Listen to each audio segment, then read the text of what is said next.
Meus amigos, estamos aqui de volta, como sempre começamos invocando a Santíssima Virgem Maria, o Santo Padre Pio de Pietrelcina, para que roguem a Deus que nenhuma injustiça se cometa nesse programa.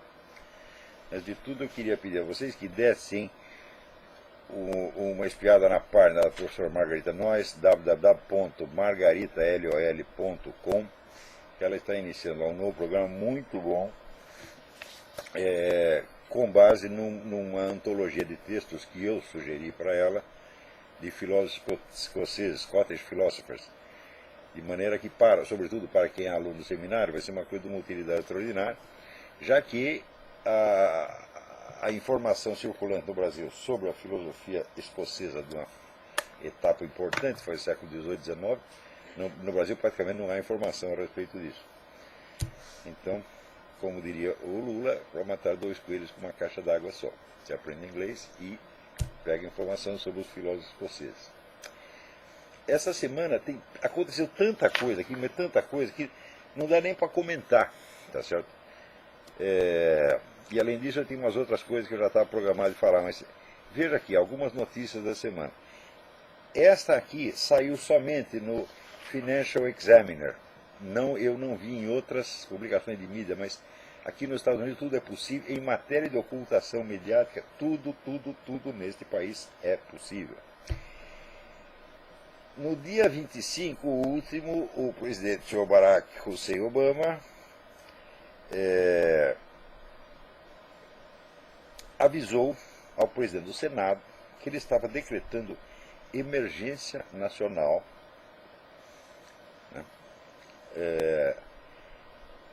e encampando provisoriamente as propriedades da Federação Russa aqui nos Estados Unidos que tenham algo a ver com energia atômica, enriquecimento de urânio, etc.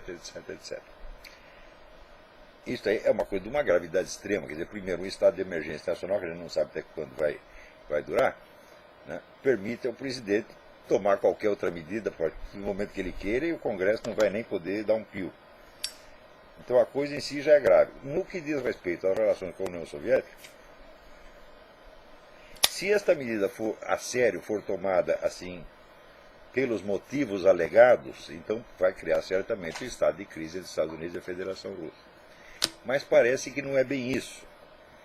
É o seguinte, os Estados Unidos têm uma série de acordos com a Federação Russa com relação a esse negócio de energia atômica. E esses acordos nos Estados Unidos, eles são sujeitos, eles podem ser atrapalhados por processos movidos por indivíduos ou empresas particulares. E parece que estava acontecendo mesmo isso, tem um monte de processo aí. Então, o Obama mandou parar, agora não tem mais processo, agora está tudo sob a guarda pessoal dele. Então eu não sei se isso foi feito para proteger o interesse americano ou o interesse da Federação Russa. Mas, de qualquer modo, ter decretado de emergência nacional é uma coisa grave. Agora, o decreto de emergência nacional tem uma série de itens secretos. Ele não sabe o que é. O único que está em público é esse aqui. Então vamos esperar, porque aí vem coisa. Agora,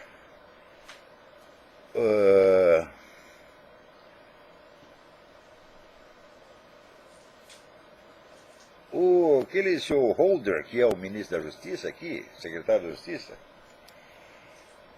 ele confessou, ele interrogado pelo senador Charles Grassley, que é um sujeito muito sério, né?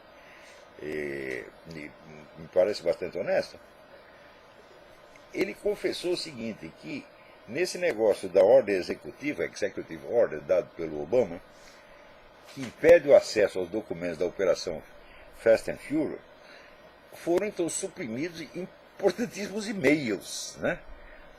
De maneira que o cara está confessando, olha, nós escondemos as provas mesmo, e foda-se vocês, tá, né? É um caso inédito na história. Outra coisa incrível que aconteceu é o seguinte, né? A diretoria do Partido Democrata soltou aí uma declaração dizendo que, olha, se o Obama não é cidadão nativo, foda-se. É assim e vai ficar assim mesmo. Quer dizer, estão praticamente confessando que o cara não tem documento. Eles dizem, não tem, e quer saber? Vai ficar assim mesmo. Então, quer dizer que todo este imenso esforço feito para provar que o Obama nasceu no Havaí, né? Ou pelo menos para pular fora dos pedidos de uma investigação. Agora, finalmente, os caras confessaram, né, o que eles vieram. Falaram, olha, nós sabemos que nós estamos mentindo mesmo, né? E, quer saber, a verdade que se dane. Outra confissão. Olha, tudo isso essa semana, gente, é um negócio assim, absolutamente incrível, incrível. Você, no Brasil, as notícias chegam 30 anos de atraso e as pessoas sempre podem alegar ignorância, né? Quando o cara não sabe de alguma coisa, eu não sei nada disso, portanto não aconteceu, é teoria da conspiração, etc. O famoso argumentum ad ignorantiam, que já era registrado pelos antigos retóricos, está lá na retórica de Quintiliano, né? Desde o século I a.C., e os caras que no Brasil continuam usando, né? Então, quando eles falam esse negócio de governo mundial, ainda tem gente no Brasil que diz, não, isso é teoria da conspiração. Ora, esta semana aconteceu o Lord Monckton, aquele que foi assessor da Thatcher, né, esteve aí na Rio+20, tá certo? E ouvindo as conversas entre os caras, olha, assim, extraoficialmente, nas conversas, eles admitem, eles confessam abertamente que este negócio todo não tem nada a ver com a ecologia, que é para implantar o governo mundial. Saiu no World Neteiro essa semana, entrevista importantíssima do Lord Monckton. Agora, o pior não é isto. O pior é o seguinte, o diretor da seção de imigração da União Europeia, Sr. Peter Sutherland, deu uma entrevista dizendo o seguinte, as nações europeias elas têm que desistir da sua homogeneidade. Então, ter homogeneidade cultural, racial, nacional, qualquer coisa, tem que desistir, quer dizer, tem que misturar tudo. Quer dizer, note bem, se as nações se tornam heterogêneas, tá certo? Então, tanto faz, você está lá na Inglaterra, tanto faz você ser um súdito da rainha ou você ter vindo da Turquia, é tudo a mesma coisa, tem todos os mesmos direitos. Não? Então, introduz a heterogeneidade dentro das nações, o que acontece com a Europa, e se introduz a homogeneidade em toda a Europa. Toda a Europa fica igualzinha. E culturalmente, em termos de soberania, as nações estão destruídas. Quer dizer, você confessa isso, porra. E ainda tem gente, não, esse negócio de governo mundial é teoria da conspiração. Olha, esses opinadores brasileiros, isso é uma coisa incrível, incrível, incrível. Né? Aqui, essa semana, pronto, teve o presidente do Paraguai foi destituído pelo Congresso, legalmente, para unanimidade do Congresso. Quanto tempo levou para que algum brasileiro dissesse um golpe de Estado e foi tramado em Washington? Não levou 2 minutos, porque eles sabem de tudo, porra. Né? Eu estou até hoje esperando a prova de que o golpe de 1964 começou em Washington, porque eles, como prova, sabe o que eles divulgam? Eles divulgam um telefonema do embaixador Lincoln Gordon para o presidente Lyndon Johnson no dia 31 de março. O cara, o telefone para o presidente fala, senhor presidente, os caras botaram aqui o tanque na rua, o que eu faço? Ou seja, ele não foi totalmente surpreendido, mas ele está entrando na história naquele momento. Então, esta prova de que os americanos, até 31 de março, não tinham feito nada, de que os militares agiram sem notificar a eles o que iam fazer e quando iam fazer, eles usam essa prova como se fosse a prova de que o golpe começou em Washington. Porra. Isto 20 anos depois de que o chefe da KGB no Brasil, Ladislau Bittman, já confessou que essa história foi inventada por ele, mediante documentos falsos e repassada a todos os jornais brasileiros que trouxas acreditaram. Ou seja, isso aqui é raciocínio automático, meu filho. O que quer que aconteça, que você não gosta, você vai dizer que foram os americanos que fizeram. Isso é sistemático. Né? Agora, essa propaganda soviética, que ela continua ativa até hoje, essa semana saiu, esse mês saiu o livro do Konstantin Preobrazhensky, mostrando que, sob o nome de FSB, a KGB continua ativa, está mais ativa do que nunca nos Estados Unidos, e agora descobriu um outro instrumento, um outro canal. É a Igreja Ortodoxa Russa no exterior. Ele diz que praticamente tudo quanto é bispo, não falou todos os papas, todos os bispos da Igreja Russa Ortodoxa no exterior são todos agentes da KGB, ou FSB, como queiram chamar. Então, cuidado com isso. Então, olha, teve a destituição do Lucro, no dia seguinte saiu um artigo do... Quem mais poderia ser? O Mauro Santayana, pô. Eu já falei para vocês, o Mauro Santayana não é um jornalista, é um agente de influência. Ele segue, vamos dizer, a orientação estrita da KGB. Então, se ele trabalha profissionalmente para ele, ou se ele trabalha gratuitamente, eu não sei. Tá certo? Mas o que quer que seja de interesse da KGB divulgar, no dia seguinte está lá, no artigo do Mauro Santayana. Então, como Władysław Bittman disse que em 1964, em abril de 1974, a KGB tinha quase uma centena de jornalistas na sua folha de pagamento, nada se vai compreender da história do Brasil enquanto não se tiver os nomes desses caras. E a pergunta, seu Mauro Santayana, o seu nome estava lá? Eu, sinceramente, acho que estava. Não tenho prova. Não estou te acusando de nada, mas que isso tem que ser investigado, tem. Quer dizer, você quer, Mauro Santayana, vocês vivem falando em transparência, verdade, etc. Vamos abrir lá os arquivos de Moscou? Por falar nisso, essa semana também o movimento do Sem Terra foi lá invadir uma fazenda, dizendo que está buscando cadáveres ocultados pelo regime militar. Foi lá destruir a fazenda, machucaram 12 pessoas, destruíram um monte de coisa. Quer dizer, pode tudo em nome desse negócio dos cadáveres, Só que tem o seguinte problema. O número de brasileiros que fugiu para Cuba durante o regime militar é muito grande. Nem todos são publicamente conhecidos. Havia uma intensa movimentação de caras clandestinos. E nós sabemos que a maior parte das pessoas que foram mortas pelo regime Fidel Castro eram militantes da Revolução. Quantos brasileiros tem lá no meio? Quantos estão lá enterrados em Cuba? E o pessoal fica fazendo esse forrobodó para... queremos os cadáveres aqui. Vamos fazer investigação em Cuba? Vocês não querem a verdade, ô, seus putos? Esta semana saiu então a declaração da dona Marilena Chaui, falando de uma amiga dela que foi morta pelo regime militar, então criando aquela imagem sentimental ultra-humanizada daquela pessoa. Então, alguma vez vocês já reconheceram alguma humanidade nas pessoas que vocês mataram? Não digo dos seus inimigos, seus adversários, eu digo pessoas inocentes, como Orlando Lovec e outro que estavam, ou as pessoas que morreram ali no atentado ao aeroporto de Guararapes. Vocês nunca disseram uma palavra para humanizar essas pessoas. Ou elas são não pessoas ou são monstros. Então, o que vocês mostram? Vocês têm uma seletividade política dos sentimentos humanos. Vocês têm os sentimentos humanos conforme interessa ao seu grupo político e ao seu bolso. Então, isso é um traço inconfundivelmente psicopático dessa gente. Então, os deles são sempre pessoas humanas, aquela imagem, né, bonita, conta detalhes da vida, ela tinha um cachorrinho, né, ela era tão boazinha, né? E, por exemplo, o coitado do Mário Cosel Filho, nunca disseram que o cara morreu inocentemente. Ele viu um carro descendo a rua lá do quartel e bateu num poste, ele foi lá para ajudar os caras e daí explodiu a bomba, porra. Né? Durante 30 anos a família do Mário Cosel esperou uma indenização, não foi o governo, está dando uma indenização de R$500 por mês, que é um tapa na cara. Então, esta coisa de você não conseguir perceber os sentimentos humanos de outras pessoas que você não gosta politicamente, é um traço inconfundivelmente psicopático. Não é isso? Então, agora, humanizar os militantes, os comunistas, isso vocês fazem o tempo todo. Eu mesmo ajudei a fazer isso. Eu ajudei a humanizar, por exemplo, a imagem do Vladimir Herzog.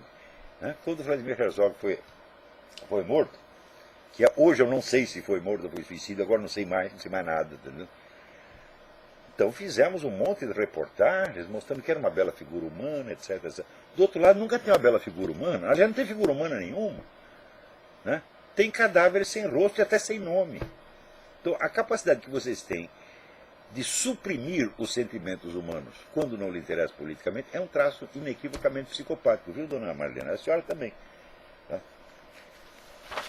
Então, aqui, o Mauro Santayana já escreve, não, todos sabemos que o golpe foi um golpe no Paraguai, foi tramado pelos Estados Unidos. Todos sabemos, como sabemos? Então me mostra um documento, me mostra uma prova. Não tem merda nenhuma, porra. Tem prova de que não aconteceu isso. Mas não adianta, isso está tão arraigado na pseudocultura brasileira. Por falar em pseudocultura, né? No outro programa eu fiz uma gozação com o tal do poeta ateu, dizendo, porra, mas você diz que eu não posso ser filósofo sem diploma, como é que você é poeta sem diploma, né? De letras, tá? E ele chegou, mostrou lá um diploma, né? Esse é um puxa-saco, dizendo, pô, agora você fudeu o colar, porque isso aí é a força dos fatos, né? A força dos fatos é o seguinte, turma, ele vai lá e mostra um diploma de um negócio chamado Faculdade de Humanidades Pedro II, a qual foi descredenciada pelo MEC e fechou em 1998. Se eu tivesse um diploma desse, eu escondia. Eu não usava nem para limpar a bunda, para não ficar a marca do carimbo na minha bunda, né? Eu escondia, não contava para ninguém, mas ele está lá ostentando aqui. Né? Aqui também está cheio de, eles chamam de diploma mills, moinho de diploma, né? Fábrica de diploma. Está cheio disso, tem uma em cada esquina. Só que isso não é uma coisa para você mostrar, porra. É uma coisa para você esconder. Né? Então, mas olha o seguinte, o poeta ateu, de agora em diante, ele está autorizado a dizer o que ele quiser. O menino realmente ele não está muito bom, tá certo? Ele não tem a menor noção da realidade, não tem a menor noção do que será poesia, está fora do mundo completamente, e ele não tem a menor ideia de que um diploma de uma faculdade que foi descredenciada, não é que ele não vale, ele vale ao contrário, meu filho. Porque, olha, eu também, a faculdade foi fechada, eu também. A faculdade que eu estudei também foi fechada. Não foi descredenciada, foi fechada porque morreu o fundador. E os caras foram lá, os caras da Teologia da Libertação foram lá, tomaram o negócio, transformaram em outra coisa, eu me mandei. Mas eu não saio aí mostrando o diploma da faculdade que foi fechada, tá entendendo? Eu digo, olha, a faculdade foi fechada e eu nem terminei a porra do curso, né? Então, olha, o poeta ateu, vocês fazem assim, não me mandem mais essas coisas dele, não fiquem bravos com ele, deixem ele falar o que ele quiser. Tá tudo bem, viu? Então, eu tinha uma coisa que eu queria comentar. Esses dias eu distribuí para as pessoas um artigo chamado Psicólogos e Psicopatas. Eu nem sei se já foi publicado, mas eu vou ler para vocês. E depois vou comentar umas coisas que aconteceram depois. Não creio que a atração erótica entre pessoas do mesmo sexo seja antinatural e não vejo mesmo nenhum motivo, em princípio, para classificá-la como doença. Também é um fato que o termo homossexualismo não corresponde a nenhum fenômeno homogêneo e sim a uma variedade de impulsos, desejos e comportamentos numa gama que vai desde a repulsa ao outro sexo até a completa identificação com ele. Se na linguagem da propaganda condutas tão díspares são reduzidas artificialmente à unidade de símbolos ideológicos, com valores opostos conforme as preferências de quem os use, isso não é motivo para que os profissionais da saúde mental se deixem levar por idêntica histeria semântica e, violando a regra mais básica da técnica lógica, tirem conclusões unívocas de termos equívocos. Resta, ademais, um fato incontornável. Como toda e qualquer outra conduta sexual humana, o homossexualismo, em toda a diversidade das suas manifestações, nem sempre emana de um desejo sexual genuíno. Pode, em muitos casos, ser uma camuflagem, uma válvula de escape para conflitos emocionais de outra ordem, até mesmo alheios à vida sexual. Isso acontece com muitas condutas sexuais. Não é isso? Por exemplo, se o sujeito é um masturbador compulsivo, isso não quer dizer que seja um impulso sexual, pode ser um conflito qualquer de ordem familiar, de ordem emocional, no qual ele está procurando alívio mediante aquela prática. Isso pode acontecer, vamos dizer, com qualquer conduta sexual, inclusive o homossexualismo. Isso quer dizer, nem todo ato sexual tem uma motivação puramente ou exclusivamente sexual. Tem outros componentes, os quais podem ser mórbidos. Né? É possível, obrigatório, nesse caso, falar de falso homossexualismo, de homossexualismo neurótico ou mesmo psicótico, para distingui-lo do homossexualismo normal, nascido de um autêntico e direto impulso erótico, sem outras implicações, portanto. A proibição de dar tratamento psicológico a pacientes que sintam desconforto com a sua vida homossexual, que é o que agora estão estudando lá no Congresso, resulta num impedimento legal de distinguir entre esses dois tipos de conduta, especificamente diferentes, entre o mero impulso sexual e a sintomatologia neurótica, equalizando, portanto, o homossexualismo e a doença. Por outro lado, essa diferença em cada caso concreto não pode ser estabelecida a priori, mas só se revela no curso da psicoterapia mesma. É previsível que, uma vez removido o conflito profundo, o interesse pela prática homossexual diminuirá ou desaparecerá nos portadores de homossexualismo neurótico, ao passo que os homossexuais normais continuarão a ser como antes. Só tem um jeito de saber, você vai lá, alivia ou cura o conflito profundo. Se o cara continua homossexual, ele é homossexual mesmo. E se ele para, quer dizer que ele era um falso homossexual, era um sintoma neurótico e não uma homossexualidade efetiva. A proibição de distingui-los resulta, portanto, em encobrir a neurose sob a carapaça da proteção legal, fazendo o Estado o guardião da doença em vez de guardião da saúde. A proposta de consagrar aquela proibição em lei revela nos seus autores a incapacidade de fazer distinções clínicas elementares. E esta incapacidade, por sua vez, nos dá a prova incontestável de uma incultura científica e de uma inépcia profissional suficientes para justificar que essas pessoas sejam excluídas da corporação dos psicólogos, mesmo que sejam membros do Conselho Nacional de Psicologia, Conselho Regional. Os caras não conseguem fazer essa distinção, né? E diz, não pode tratar, ninguém que está sentindo desconforto com a condição homossexual pode ser tratado. Eu falo, bom, como é que você vai saber se o cara é homossexual de fato, ou se é um neurótico que está usando a conduta homossexual como sintoma, como camuflagem de conflito? Você só pode saber se você estiver tratando o cara. Só que vocês proíbem isso, de tratar esses caras, então é proibido distinguir. Hã? Quer dizer, você mesmo diz, o homossexualismo é normal. Sim, ele é como toda conduta sexual. Às vezes ele é normal, mas às vezes ele é uma camuflagem de conflitos que às vezes não tem nada de sexual. Tá certo? Só que não pode fazer distinção. Quer dizer que se você tem uma neurose e você encobre esta neurose sob uma conduta homossexual, sem você ser efetivamente homossexual, no fundo, você é obrigado a continuar. Então essa é a proteção da doença, porra. Então, a autoridade desses indivíduos para opinar em questões de psicologia é rigorosamente nenhuma. Né? Porém, há algo de mais grave. A proposta da proibição acima mencionada veio no contexto de um movimento criado para proibir e punir como crime de homofobia toda opinião adversa à conduta homossexual, independentemente da linguagem, serena ou inflamada, polida ou impolida, racional ou irracional com que essa opinião se expressa. Pareceres científicos, juízos filosóficos e ensinamentos doutrinários das religiões são assim nivelados como delitos aos insultos mais grosseiros e às manifestações mais ostensivas de preconceito e discriminação. Com toda a evidência, nenhuma palavra contra a conduta homossexual, neurótica ou sã será permitida. Ao longo de toda a história, nenhuma outra conduta humana gozou jamais de tão vasto privilégio, de tão abrangente proteção. Nenhuma esteve jamais imunizada por lei contra a possibilidade de críticas. Não o é, por exemplo, nenhuma conduta política. Não o é nenhuma qualidade humana, por mais excelsa e respeitável. Não o é a genialidade artística ou científica, a honestidade impoluta ou mesmo a santidade. Não o é a vida pública ou privada de quem quer que seja. Não é nem mesmo a conduta usual de um casal heterossexual, frequentemente criticada como sintoma de trivialidade e falta de imaginação. Não o é, por fim, o próprio Deus, contra o qual se diz e se escreve livremente e sem medo de punição toda sorte de barbaridades. A proteção legal que se reivindica para o homossexualismo é tão claramente megalômana, tão desproporcional com os direitos de todas as demais pessoas e grupos, que resultará em fazer dessa conduta um domínio, o único domínio, separado da vida e superior a ela, intocável, inacessível às opiniões humanas. A proposta é tão inequivocamente demencial que o simples fato de que a mídia e o parlamento cheguem a discuti-la a sério já é prova de que boa parte da sociedade, justamente a parte mais falante e ativa, perdeu o senso inato da distinção não só entre o normal e o patológico, mas entre a realidade e fantasia.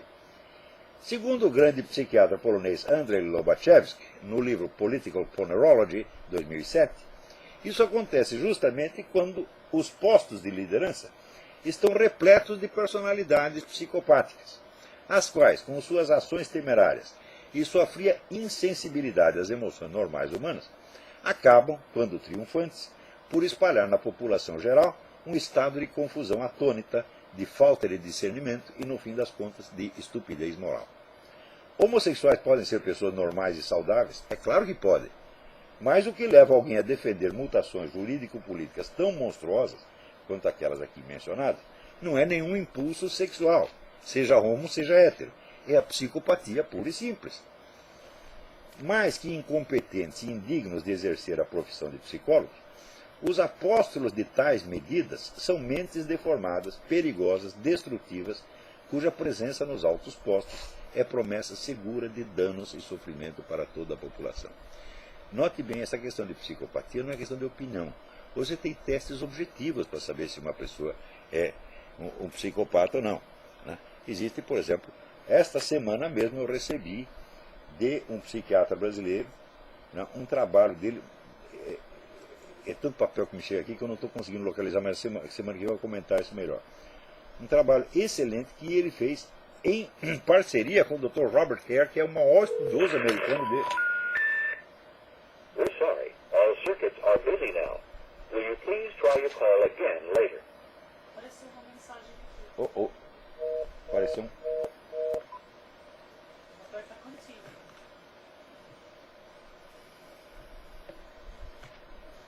Tivemos um problema técnico aqui.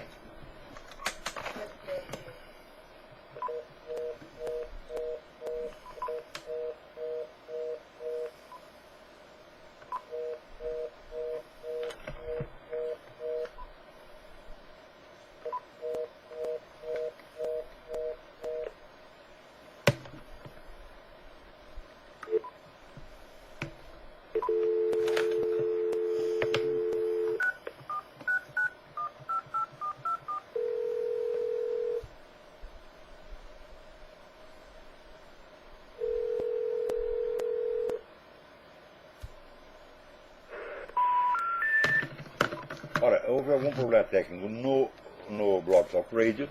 Nós vamos continuar a nossa transmissão por aqui e colocaremos em circulação assim que terminar o programa. Pelo YouTube. Bom, a maioria acho que está assistindo pelo YouTube mesmo. E aqui, ou Facebook, né? Está assistindo pelo Facebook. E nós colocaremos então no Facebook e no YouTube. E nos nossos sites, evidentemente.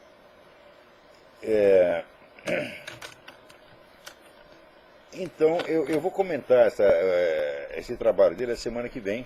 Eu imprimi, é um trabalho longo. Esqueci o nome do cidadão, peço que me desculpe, é um professor de psiquiatria. A semana que vem eu vou... Para você ter ideia, nós temos aqui mais de 100 páginas de material para essa semana. E eu me atrapalhei, não estou conseguindo achar aqui o seu... Vamos ver se é aqui. 23,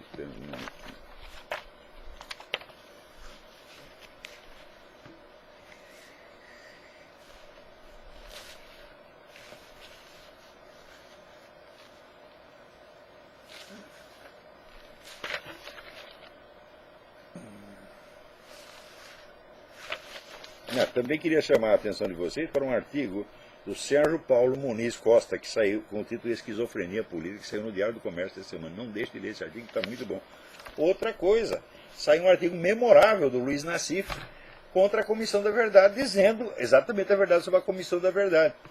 Né? O Luiz Nassif é geralmente um aliado e apoiador desse esquema petista e tal, mas ele deu uma demonstração de extrema idoneidade, honestidade e sinceridade com esse artigo. Parabéns, Luiz Nassif. Tá muito bom esse artigo.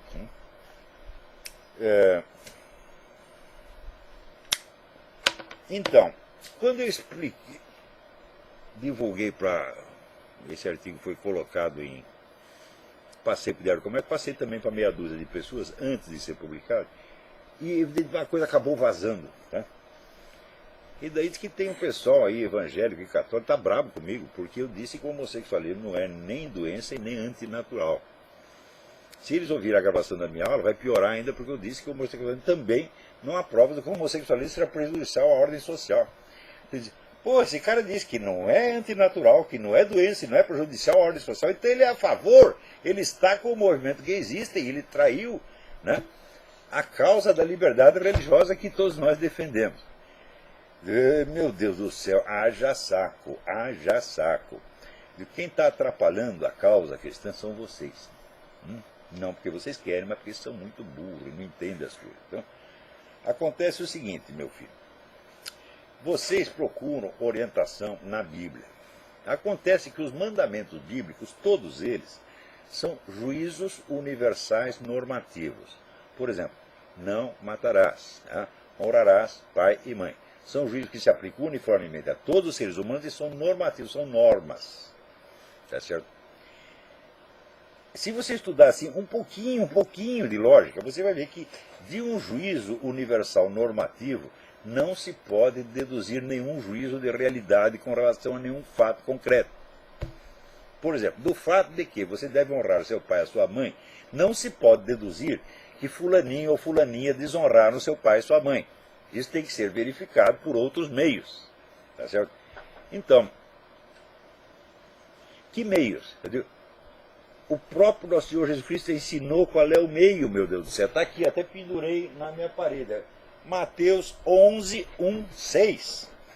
Quando João Batista está na cadeia, manda os caras perguntar para Jesus Cristo: é você o Messias que nós estamos esperando ou temos que esperar um outro? O que Jesus Cristo responde? Ele responde com um juízo universal normativo. Ele diz: não, vocês vão lá e contem para João o que vocês viram e ouviram. Vocês viram os cegos estão enxergando, os paralíticos estão andando e os leprosos aparecem limpos. O que é isso? É um critério de verificação pelos fatos. É um critério científico, é? Ou seja, para julgar os fatos, você tem que usar um critério científico e não um juízo universal normativo. Então, qual é o critério de averiguação da realidade, juízo de realidade? É o bom e velho método científico. No que consiste o método científico? É coisa muito simples, você pode aprender agora, se vocês não sabem, pode aprender agora. Você pega um grupo de fatos e você enuncia uma hipótese, ou para descrevê-los, ou para explicá-los. E em seguida, quando a sua hipótese está bonitinha, você faz todo o possível para destruí-la, para impugná-la, para refutá-la por todos os meios possíveis. Que meios são esses? Só tem dois. Você vai examiná-la pela sua consistência lógica interna, pelas suas premissas, pelas suas consequências, ou você vai confrontá-la com os dados da realidade, os fatos conhecidos. É assim que se faz. Ora, meu filho, a Bíblia não diz que o homossexualismo é antinatural, que é doença, ou que é prejudicial à ordem social. Diz que é pecado. O que quer dizer pecado? Pecado, meu filho, é uma coisa que está na própria natureza, desde a queda. Ou seja, a queda de Adão comprometeu a própria natureza. A Terra deixou de ser o paraíso terrestre e passou a ser esta merda na qual vivemos, na qual imperam Lulas, Obamas, Farc, Hugo Chávez, esta merda toda, este vale de lágrimas no qual nós vivemos. Então,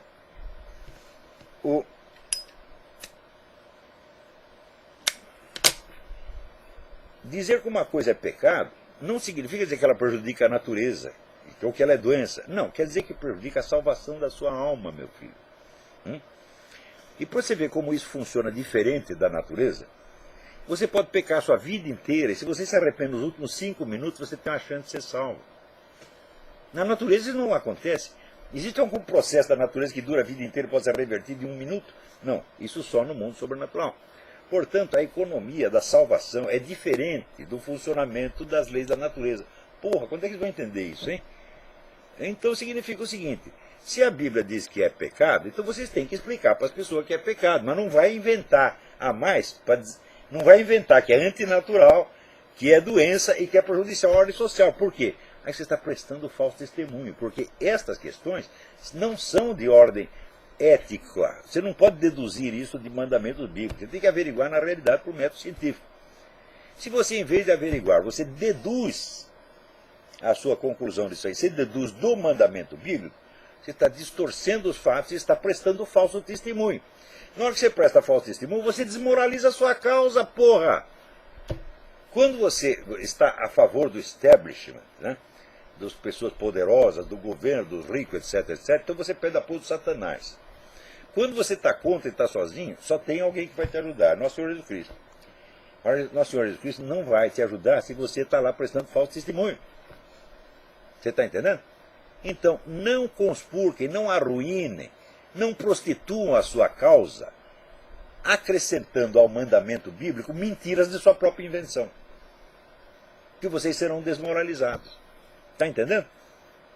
Então, é o seguinte, neste artigo, eu fiz questão de me limitar à perspectiva estritamente científica. E cientificamente, não há motivo para você, não há motivo comprovado, ao menos, para você dizer que o homossexualismo é antinatural, que ele é doença ou que ele é prejudicial à ordem social. Não há mais mínima prova de nada disso. Se você quisesse, ouça a minha aula de sábado passado, que eu vou colocar na área livre do seminário, para que todo mundo possa ver. E você vai ver que, de fato, pelo estado atual do conhecimento, não podemos sustentar nenhuma dessas três. Agora, quando você, pastor, ou padre, ou crente, qualquer, você sustenta, e olha, o negócio é pecado, porque está na Bíblia, então você faz favor de dizer para o cara, não estou falando que é antinatural, não estou falando que é doença, não estou falando que é proibição, estou falando que arrisca a salvação da sua alma, meu filho. Que é uma coisa completamente diferente, diz respeito ao seu destino eterno, numa outra escala de temporalidade que não é a deste mundo onde nós vivemos. Então, quando você diz isso, você está ensinando a doutrina da sua religião, e você faz isso com todo o direito. Esse direito seu não pode ser infringido, porque daí vai violar a Constituição, as leis e todo o consenso jurídico do Ocidente nos últimos 4 séculos. Então, quando você diz é pecado, você tem o direito de dizer isso. Agora, você não tem o direito de usar mentiras científicas. Tá certo? Porque aí você não é que você está dizendo que é pecado, você está querendo dar uma imagem de uma monstruosidade. Note bem, você dizer que uma coisa é antinatural, coloca o cara fora da natureza. Eu já expliquei isso. Quando Aristóteles ou os filósofos medievais falavam de natureza de um ser para eles é a finalidade última deste ser. Então, se você falava da natureza dos seres humanos, eles eram considerados na totalidade do seu destino, inclusive post-mortem, o seu destino eterno. Quando a ciência moderna constituiu a noção atual de natureza, ela constituiu como a noção de um domínio separado, que deve ser compreendido em si mesmo, fora e independentemente de qualquer referência ao mundo sobrenatural. Então isso quer dizer, se um filósofo medieval diz que o homossexualismo é antinatural, ele está querendo dizer no sentido total, ou seja, natural e sobrenatural. Então ele está querendo dizer, em última análise, que é pecado. Quando você usa o termo agora, no contexto moderno, você quer dizer que o cara, não é que ele é contra a lei de Deus, que ele é contra a biologia. Então que ele é uma espécie de monstro, de deformidade. Isso é uma ofensa brutal, que você não pode fazer, não é homossexual, você não pode fazer a ninguém. E, no entanto, toda hora aparece padre, pastor religioso fazendo esse falso testemunho, que é uma ofensa brutal. E você não quer que o gay fique bravo com você? Então você combate o movimento gaysista por aquilo que ele tem de mentiroso, de perverso e de psicopático. Não precisa inventar mentira contra ele. E, sobretudo, mentir com respaldo bíblico, gente. Porra, isso é falso testemunho, isso é gravíssimo que vocês estão fazendo. Parem com isso já. Não digam apenas que é pecado, porque está na Bíblia. Quem diz que é pecado foi Deus, está aqui na Bíblia. Estou dizendo para você que é pecado, portanto, se você continuar com essa porcaria até o último dia, tu vai para o inferno. Mas, note bem, um impulso que gera o pecado, ele não pode ser antinatural, meu Deus do céu. É justamente porque ele é natural que ele induz ao pecado. Porque é a natureza toda. Existe, vamos dizer, um conflito, uma defasagem entre a constituição natural, vamos dizer, material dos seres humanos e o seu destino eterno. Se não existisse esse conflito, não haveria pecado, porra. Então tem gente que argumenta, mas se o homossexualismo é natural, então o filicídio também é natural. É natural. É pecado? Claro que é pecado. Mas não tem nada de antinatural. Então, a China se pratica o filicídio. A legislação romana consagrava o direito ao filicídio. O número de civilizações que aprovaram isso é tão grande. Se fosse natural, essas civilizações seriam extintas depois de 3 semanas. Como é que uma civilização, uma cultura, pode ir contra a natureza? Não pode, porra. Então dizer que é antinatural é um absurdo. O mundo inteiro do pecado é o mundo natural. Claro que é evidente que existe, quando é um pecado humano, exige a intervenção no fator sobrenatural também, de ação demoníaca. Mas a ação demoníaca vai se utilizar de mecanismos naturais, não antinaturais. Quando se fala da ação demoníaca, se fala do preternatural. Preternatural não é antinatural. Preternatural é a margem, é diferente do natural, mas não pode violar o natural. Está entendendo? Então isso quer dizer que o demônio vai usar mecanismos naturais para, através deles, induzir o homem ao pecado e danar o cara no juízo final. O demônio não tem o poder de mudar a natureza, porra. Ele vai usar as forças naturais de uma maneira maligna. Então, quer dizer, o mundo da natureza é uma coisa, e o mundo da moralidade, ele não é antagônico à natureza, mas ele se sobrepõe à natureza, porque ele diz respeito não ao funcionamento da biologia, mas ao destino eterno, que não está ao alcance, vamos dizer, do horizonte de consciência biológico. Então vocês não estão levando em conta distinções elementares que deveriam ter feito desde o início. Então, quando vocês fazem isso, vocês estão tentando defender uma verdade bíblica por meios cientificamente mentirosos. Vocês não podem fazer isso. Isso aí arruína a sua causa. Quem está lutando pelo bem, pela verdade, pela liberdade religiosa, pelo cristianismo, tem a obrigação de ser o mais honesto que ele possa. Então, deduzir, né, juízos de fato, desde mandamentos, desde normas morais universais, é um erro lógico monstruoso, é uma falsidade, e implica, sobretudo, esta ofensa mortal à pessoa homossexual de dizer que ela é antinatural, que ela é uma espécie de deformidade, ou coisa que ela não é. É simplesmente um ser humano como qualquer outro. Tá? Então, ó, eu estou falando isso não é para atrapalhar. Esta argumentação que eu fiz contra este pessoal gaysista, esta é irrespondível. Eu digo, olha aqui, vocês querem proibir os psicólogos de tratar pessoas que estejam desconfortáveis com a sua homossexualidade. Então, como é que você vai saber se ele é homossexual mesmo ou se trata de uma camuflagem neurótica de outra coisa completamente diversa? Fica proibido distinguir. Então, o cara que é neurótico é obrigado a continuar neurótico. Está entendendo? Então, é evidente que, nesse caso, não se trata de você curar a homossexualidade dele. Se eu estou falando que a homossexualidade não é ter nada que ser curado. O cara está lá, né, feliz com a sua homossexualidade. O que a psicologia pode fazer? Se, como pastor ou como padre, você pode até dizer, olha, meu filho, isso aí que você está fazendo não é antinatural, não é anormal, não é doente, mas é um pecado e pode danar a sua vida eterna. Se você não se arrepender até o fim dos seus dias, como se você estivesse cometendo adultério, seria a mesma coisa. Então não é questão de homossexual versus hétero. A maior parte dos pecados sexuais são hétero, porque é que não sabe. Não é isso? Então o mundo do pecado é um mundo, vamos dizer, da moral sobrenatural, meu Deus do céu. Não o mundo da biologia. Então vamos parar de fazer confusão e vamos... Olha, esta coisa é mortalmente séria. E esses assuntos têm que ser encarados, vamos dizer, com o máximo de idoneidade e de exigência cognitiva e intelectual possível. Senão tudo se desmoraliza. Né? Então...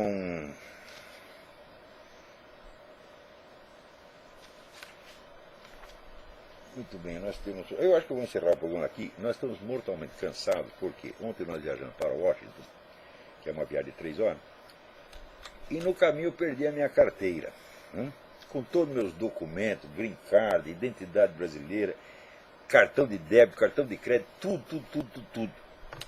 Né? Daí fica o seguinte, eu não ia poder comprar nem vender, não poder fazer compra nem pela internet, ficou uma merda total. Bom, daí alguém me recomendou, não, procura um posto de polícia, etc. Bom, daí já era 1h da manhã, né? Daí eu procurei um posto de polícia, ele estava lá num lugarzinho pequeno, perto de Fredericksburg, e uma moça do posto, aliás, uma moça lindíssima, maravilhosa, disse, olha, o senhor vai lá, explicou um negócio que não era bem um posto de polícia, mas eu já estava com sono, só não entendi do que ela falou. Aí encontrei lá o escritório que ela falou, também uma casinha no meio do mato, né? Toquei a campainha e atendeu um senhor gordo, enorme, né? E daí expliquei, eu perdi meus documentos, queria fazer aqui um report, um relatório e tal. E ele me olhando como se eu tivesse saído do Pinel, né? Daí ele me explicou, aqui meu filho, isso aqui não é um posto policial, eu sou o juiz da Suprema Corte da Virgínia. E nós fazemos aqui um plantão para processos ou para habeas corpus, essas coisas, né? Não tem nada a ver com seus documentos. Mas daí ele viu que o meu, né, que eu realmente não estava entendendo nada, que eu estava totalmente desorientado, daí de repente ele mudou, ele ficou com dó de mim e falou, peraí, eu vou te ajudar. Telefonou para a delegacia e mandou vir um agente policial, um oficial, para me atender ali no local. Veja você, em 3 minutos o cara estava lá. Fez lá o BO, essa coisa toda, né? E daí voltamos para casa. Quando chegamos aqui, era de manhãzinha, nós aqui morrendo de sono. Né? Daqui a pouco toca o telefonema. Alô, aqui é da AAA. AAA é uma empresa que presta assistência, né? Rodoviária, fura o pneu, quebra o seu carro, né? Aqui é da AAA. Tem uma pessoa que disse que encontrou a sua carteira e vamos colocar o seu contato com ele. Parentes, faz 2 anos que eu não pago a anuidade do AAA. Eu não tinha direito nenhum a esse serviço, mas eles tiveram a gentileza. Daí aparece um cidadão, um redneck aqui, e diz, ó, eu achei aqui a sua carteira e eu tinha perdido na frente de um McDonald's. Eu só me encontra lá no mesmo McDonald's, eu te devolvo a carteira. Daí nós viajamos mais 2 horas, até chegar no McDonald's. Né? Daí o cara me devolve a carteira e eu estava tão contente que eu fui, peguei um dos cartões, esvaziei o cartão e dei $300 para o cidadão. Ele olhou e falou, mas isso é muito. Né? Então o cara me devolveu minha carteira com todos os meus documentos, me poupou meses de encheção de saco e achou que $300 a recompensa era muito. Valia muito mais, valia 3 mil, gente. É? Você pensou, você bloquear cartão por cartão, tem o cartão de Banco Brasileiro, ia levar 3 meses o cartão chegar aqui. Enquanto isso eu não ia poder comprar um chiclete na esquina, pô. Bom, para vocês verem a diferença, quando a Roxane foi assaltada na Colômbia, assaltada não, roubada, alguém sumiu com ela, né? Pegou a bolsa dela, tirou a carteira, levou embora. A carteira também apareceu. Né? Então, olha, aqui é da Embaixada do Brasil, tem uma pessoa que entregou a sua carteira. Ela foi lá, buscou a carteira, estava lá, só que a carteira estava vazia. Né? Vazia de dinheiro e tinham levado o green card, né? Mas não sei o que, não sei o que. Green card vale $10 mil no mercado negro. Então, é a pequena diferença entre os Estados Unidos e a América Latina. Né? Outra vez que nós perdemos uma coisa, um amigo nosso falou, não, você conte com o espírito cristão do virginiano que eles vão devolver. Batata, de novo, está aqui o espírito cristão do cara funcionando. Então, isso é civilização, isso é educação. E isso faz uma diferença sociopolítica, sociocultural, socioeconômica monstruosa. É isso que esse pessoal tem que aprender no Brasil. O pessoal fica falando mal de americanos, vem pra cá pra você aprender a viver, aprender a ser gente, porra. É isso que está faltando no Brasil. Você tem que ter sentimentos humanos. O negócio a carteira falando, pô, coitado desse cara, ele tá lá todo fodido. Né? Liga pro AAA. O cara do AAA fala, aqui, você vê, só Olavo de Carvalho. Esse filho da puta, 2 anos não paga a anuidade. Mas mesmo assim, não vamos deixar ele sofrendo, vamos telefonar. Você está entendendo? Isso é ser humano. Hã? Dá para entender? Então, deu $300 para o cara, feliz da vida. Se eu tivesse 3 mil, eu dava os 3 mil na hora. Aliás, então, para fazer um green card de novo, custa $300, que meu green card estava lá no meio. Então, os $300 que eu ia dar para o immigration, eu dei para o cidadão, o seu Dwight, não sei das quantas, né, felicíssimo. E lembramos aí o caso da Colômbia. Na Colômbia também devolve, só que vazio. No Brasil também a mesma coisa. Né? Então, eu acho que por hoje é só. Nós até agora não dormimos, fizemos, né, 6 horas de viagem daqui para Washington, depois mais 4 horas para ir buscar a carteira e voltar. Nós estamos aqui esbagaçados. Se eu falei alguma bobagem, corre por conta deste fator. Tá bom? Então até a semana que vem. Muito obrigado.